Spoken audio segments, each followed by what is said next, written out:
एक छोटे से गांव में रामू नाम का एक गरीब किसान रहता था। उसके पास बहुत छोटी सी जमीन थी और उसी से वह अपने परिवार का गुजारा करता था।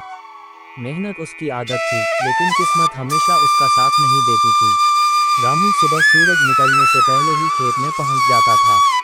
तपती धूप हो या बारिश, वह बिना रुके काम करता रहता।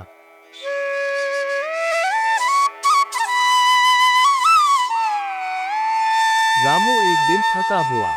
हे भगवान, बस इतना कर दो कि मेरे बच्चों को कभी भूखा ना सोना पड़े। उसी गांव में मोहनलाल नाम का एक अमीर सेठ भी रहता था। उसके पास धन दौलत की कोई कमी नहीं थी, लेकिन दिल से वह बहुत लालची और कठोर था। सेठ गुस्से में नौकर से बात किया करता था। एक दिन सेठ अपने घर में नौकरों से कहते हुए, ध्यान रखना, एक भी पैसा इधर उधर नहीं होना चाहिए। एक साल गांव में सूखा पड़ गया। फसल पूरी तरह खराब हो गई। रामू के पास खाने तक के पैसे नहीं बचे और अब घर में धीरे धीरे अनाज भी खत्म होने वाला था।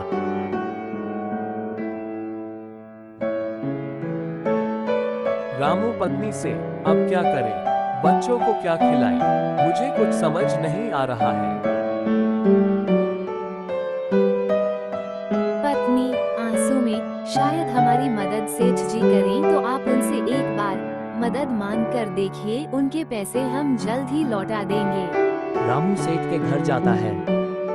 रामू, सेठ जी, मुझे कुछ पैसे उधार दे दीजिए, मैं फसल आने पर लौटा दूंगा। सेठ घमंड से, ठीक है, मैं तुम्हें कर्ज दूंगा, लेकिन एक शर्त पर, अगर तुम पैसे नहीं लौटा पाए तो तुम्हारा खेत मेरा होगा। रामू मजबूरी में हाँ कर देता है।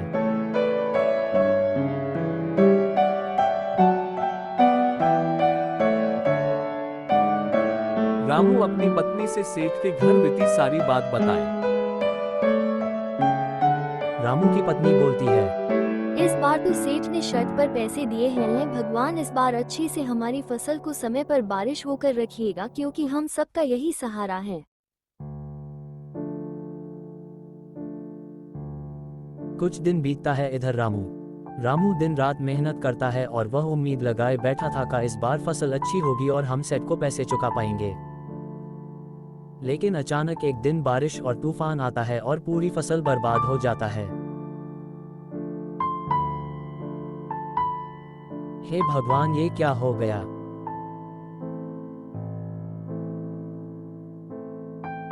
रामू घर में पत्नी से रामू अपनी पत्नी से बोलता है, अब क्या करेंगे, सेठ जी को कैसे कर चुका पाएंगे। रामू की पत्नी बोलती है रामू से, क्यों ना आप जाकर सेठ जी के गोदाम में काम करने की बात करें, हो सके मान जाए तो सही होगा। रामू सेठ के घर जाता है और सेठ से बोलता है, सेठ जी, आप तो जानते ही हैं कि इस बार फसल आंधी तूफान की वजह से नष्ट हो गई है, तो आपका कर्ज अगले बार फसल काटते ही आपके पैसे लौटा दूंगा और मेहरबानी करके इस बार हमें काम अपने गोदाम में दिलवा दे। सेठ मौका देखते ही बोलता है, ठीक है, मैं तुम्हें कम पर रखूंगा, लेकिन तुम्हें मजदूरी के आधे पैसे में ही काम करना पड़ेगा। रामू मजबूरी में हाँ कर देता है।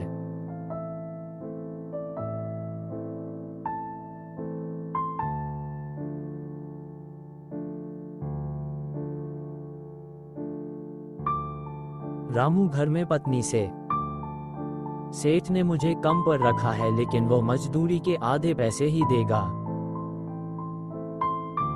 तो उसकी पत्नी बोलती है, ठीक है जी, अब हम सब करी क्या पाएंगे, काम मिल गया, इतने में हम सबका थोड़े 2 वक्त की भोजन मिल जाएगा।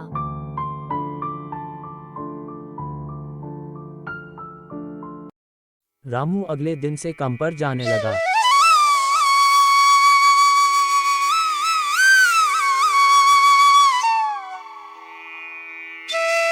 काम करते करते कुछ दिन बीतता है।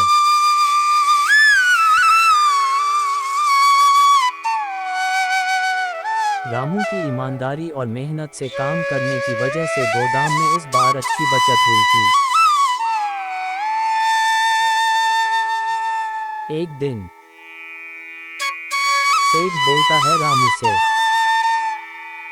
मुझे माफ़ कर दो राम, मैं नहीं जानता था कि तुम इतनी ईमानदार और मेहनती हो। आज तुम्हारी वजह से हमारे गोदाम में हर साल से अधिक कमाई हुई है और मैं तुम्हारे मजदूरी का भी आधा पैसे दिए हैं।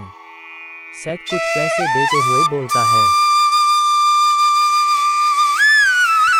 और यह वो पैसे हैं जिसमें तुमने आधे पैसे में मजदूरी की थी, और अब से तुम्हारी पूरी मजदूरी का पैसा तुम्हें मिलेगा, और यह कुछ अधिक पैसे मेरे तरफ से रख लो। रामू बोलता है, धन्यवाद सेठ जी, आपका यह एहसान कभी नहीं भूलूंगा, क्योंकि यह काम अगर मुझे नहीं मिलता तो मेरे घर में खाने के भी लाला पड़ जाते। अपने काम दिया, मुझे यही बहुत अच्छा लगा। और धीरे धीरे फिर समय बीतता है और इस बार अच्छी बरसात होने के कारण रामू की फसल भी अच्छी हुई। ये कहानी से हमें ये सीख मिलती है, मेहनत और ईमानदारी से हमेशा जीत मिलती है। लालच और झूठ का अंत हमेशा बुरा होता है। वीडियो पसंद आए तो लाइक करें, अपनी राय कमेंट में ज़रूर बताएं, और ऐसे ही कहानियों के लिए सब्सक्राइब करके बेल आइकॉन दबाएं।